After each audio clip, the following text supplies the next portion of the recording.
Hello friends, welcome to our channel Texas. My name is Anjali and I am CS by profession and partner in Texas as well. So I just hope you all are doing well. जैसे कि अभी सारा festive season चल रहा है, कोई सफाई में बिज़ी है तो कोई कहीं नए प्रोजेक्ट्स में बिज़ी है, कोई शॉपिंग में बिज़ी है तो कहीं कुछ है। तो बेसिकली क्या है कि एज़ यू नो कि ये दिवाली बहुत ज़्यादा हिंदुओं के लिए बहुत ज़्यादा एक तरीके से कहेंगे बहुत पॉपुलर और बहुत फेमस फेस्टिवल है। तो मेनली लोग क्या करते हैं कि मोस्टली जो न्यू प्रोजेक्ट्स है, न्यू शॉप्स है, न्यू कंपनीज़ है, इसी में ही फॉर्म करते हैं क्योंकि बहुत लोग मानते हैं कि हाँ इन दिनों में बहुत अच्छा रहेगा हम लोगों के लिए अगर हम कोई कंपनी स्टार्ट करते हैं। तो इसी के रिगार्डिंग मेरे माइंड में आया कि भाई जब लोग कंपनी स्टार्ट करते हैं तो हमारे पास बहुत सारी क्वेरीज आती है।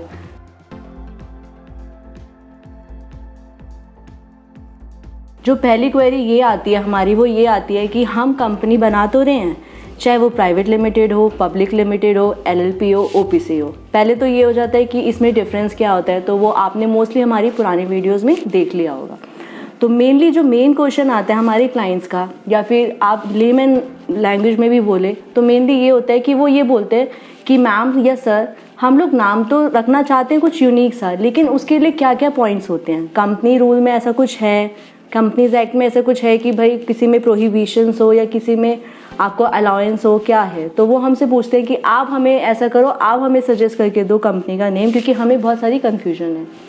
तो मेनली ये वीडियो इसके लिए है कि जब कोई हमारे पास क्वेरी आती है इनकॉर्पोरेशन के रिगार्डिंग तो हमें नेम कैसे रखना चाहिए। अब आप ये सोचिए कि जैसे हमारे पास कोई क्लाइंट आया तो उसने हमें बोला कि कंपनी का नाम आप सजेस्ट करें या बताएं। पहले हम उनसे उनकी प्रेफरेंस पूछते हैं कि आपको कंपनी का नाम कैसे चाहिए। कोई होता है कोई अपने पेरेंट्स के नाम पे लेता है, कोई अपने खुद के डायरेक्टर्स के नाम के इनिशियल वर्ड ले सकता है, तो उसमें कोई दिक्कत नहीं है। तो क्या होता है कि हमारा जो मेन चीज़ होती है वो ये होता है कि आपका जो फर्स्ट नेम होता है, इसमें 3 पार्ट्स में आप अपने नेम डिवाइड कर लो।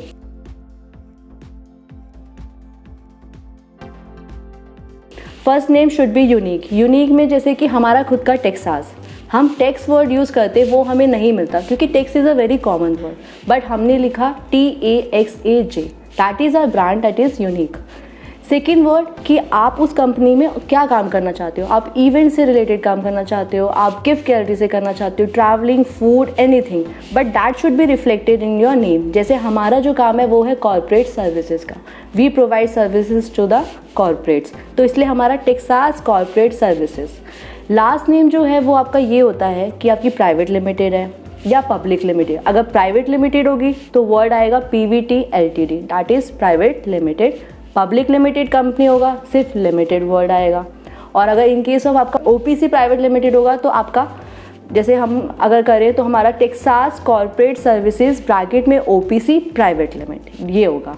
और अगर आप चाहते हो कि आपका LLP फॉर्म हुए जो कि हमारी खुद की है, that is Texas corporate services LLP, तो लास्ट नेम आपका उस अकॉर्डिंग होगा।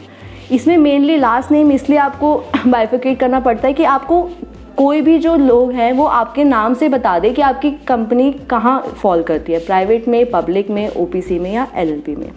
तो मेनली 3 कैटेगरीज में होता है। First name unique, second name is your object and third is कि आपकी कौन सी कंपनी है, टाइप्स ऑफ कंपनी आप कह सकते हैं।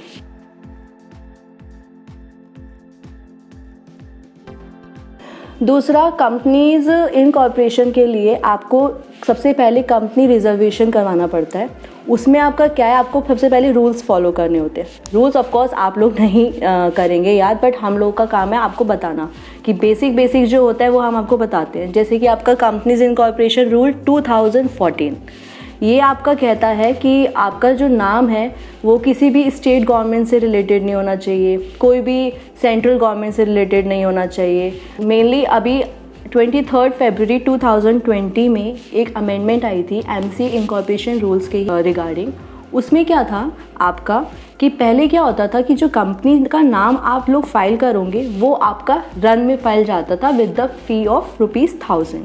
लेकिन उसके बाद क्या हुआ, अमेंडमेंट्स आने के बाद, दैट इज़ ऑन 23 फरवरी 2020, उसमें ये हुआ कि आपका जो रन फॉर्म फाइल होगा वो नेम रिजर्वेशन के लिए तो होगा, लेकिन एग्जिस्टिंग कंपनी के लिए क्या है कि अगर आपकी कंपनी कोई भी बनी हुई है, सपोज मेरी कंपनी है टेक्सास कॉर्पोरेट LLP, मुझे उसका नाम चेंज करना है, तो मैं रन फाइल करूँगी। बट अगर किसी को नया बिजनेस स्टार्ट करना है, कोई बिल्कुल नई कंपनी बना रहा है, तो उसके लिए you need to file spice plus part A form.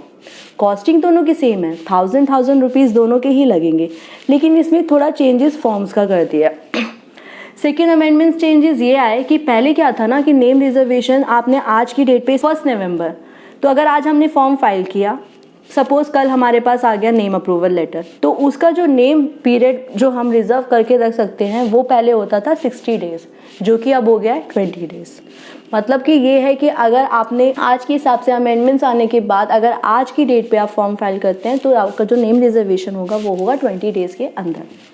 उसमें क्या है कि 20 डेज के अंदर आपको बाकी के प्रोसेस कर लेने चाहिए, अदरवाइज अगर आपने नहीं किया तो वो 1000 रुपीज़ आपके वेस्ट हो सकते हैं। बट इस वजह से क्या हुआ, लोगों के 1000 रुपीज़ बहुत वेस्ट होने लगे, क्योंकि क्या होता है ना, क्लाइंट्स कभी कभी डॉक्यूमेंट्स प्रॉपर नहीं दे पाते, जैसे आपका KYC डॉक्यूमेंट्स रह जाता है या फिर एफिडेविट पॉइंट ऑफ व्यू से रह सकते हैं। तो दोबारा से दिसंबर 24 को अमेंडमेंट आई 2020 में कि अगर आपने नेम रिजर्व किया है तो आप 20 दिन के बाद भी उसको एक्सटेंड कर सकते हैं with the payment of further fee. अगर आपको 40 डेज मीन्स 20 + 20 करना है तो आपको फिर से 1000 रुपये पे करने पड़ेंगे, आपका नाम रिजर्व हो जाएगा अगले 20 दिन के लिए। अगर 40 दिन में भी आपका नहीं होता फिर आपको 20 दिन करना है, मीन्स टोटल 60 डेज, 20 + 20 + 20, तो आपको 2000 की पेमेंट करनी है। और अगर उसके बाद भी आपको और फर्दर एक्सटेंशन चाहिए तो डैट वुड कॉस्ट ₹3000। तो बेसिकली क्या है कि आपके टोटल 60 से 80 डेज के लिए रिजर्व हो सकता है name with the payment of 1000 each. ठीक है, तो कंपनी में हमने नेम चेक करना होता है, तो उसके लिए सबसे पहले हम कंपनी का नाम मांगते हैं अपने क्लाइंट से। वो हमें सपोज हम ABC प्राइवेट लिमिटेड कंसीडर करके, ABC सॉरी प्राइवेट लिमिटेड बोल दिया, बीच में ऑब्जेक्ट नहीं है, ABC tours and travel private limited करते हैं। कंपनी ने क्लाइंट ने हमें ये नेम दिया, तो हमारा मेन काम होता है कि सबसे पहले हम जो फर्स्ट वर्ड है आपका डोमेन दैट इज़ ABC, वो हम लोग अपने रजिस्टर्ड ट्रेडमार्क में भी चेक करेंगे कि ट्रेडमार्क पे वो किस क्लास में फॉल कर रहा है। जैसे टूर्स एंड ट्रैवल्स की क्लास है तो उसमें हम लोग पहले चेक करेंगे कि ABC वर्ड कहीं रजिस्टर्ड तो नहीं है। अगर वो रजिस्टर्ड हुआ तो हम MCA पे जाते ही नहीं हैं, हम सीधा बोलेंगे क्लाइंट को कि ABC जो है वो रजिस्टर्ड ट्रेडमार्क है, किसी और का है, तो इसलिए आपको वो नाम नहीं मिल सकता। इन केस अगर वो रजिस्टर्ड वर्ड नहीं है, विड्रॉन है या फिर इन प्रोसेस है, तो हम लोग MCA पे चेक करते हैं। सेकेंड थिंग हमारी ये होती है, फिर हम MCA पे चेक करते हैं। MCA पे अगर हमें ABC tours and travels private limited नहीं मिलता then we file spice plus part A.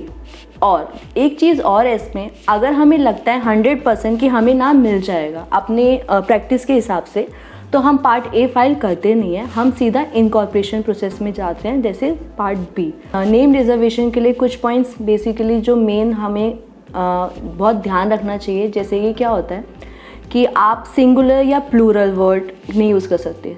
Suppose हम यूज़ कर रहे हैं कार मैन्युफैक्चरिंग प्राइवेट लिमिटेड, मैं जस्ट एक एग्जांपल ले रही हूँ।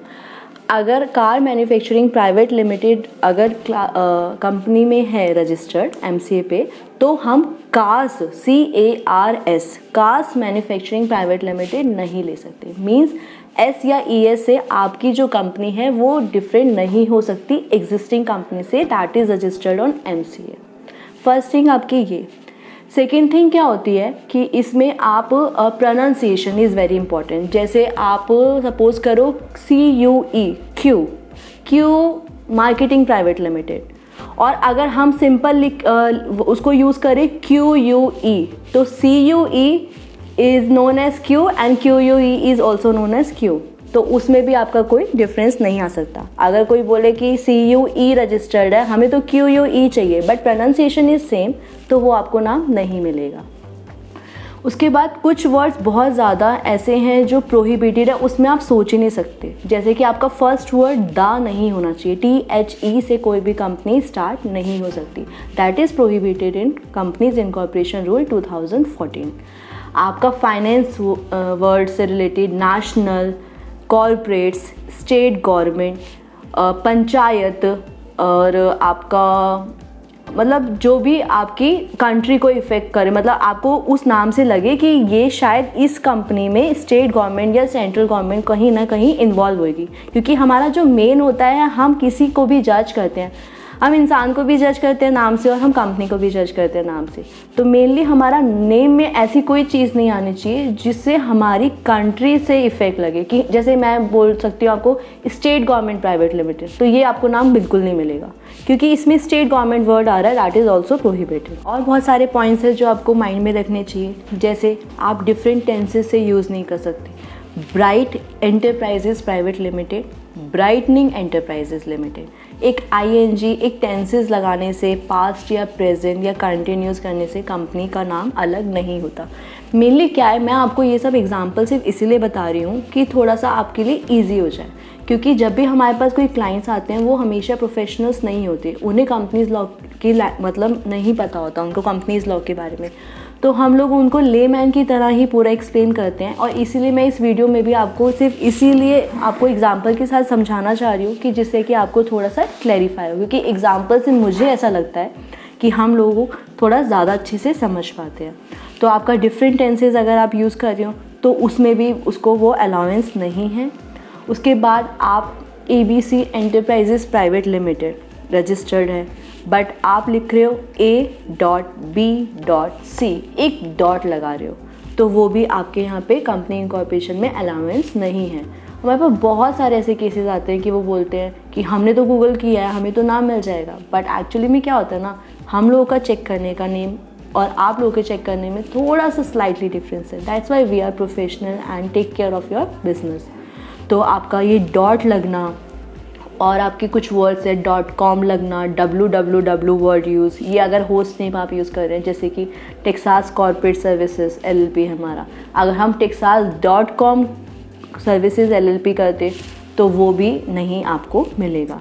तो ऐसे बहुत सारे चीज़ें हैं जो हमें देखना पड़ता है, लेकिन मेरा मेन मोटिव ये था कि बेसिक जो है मैं वो आपको बता पाऊँ।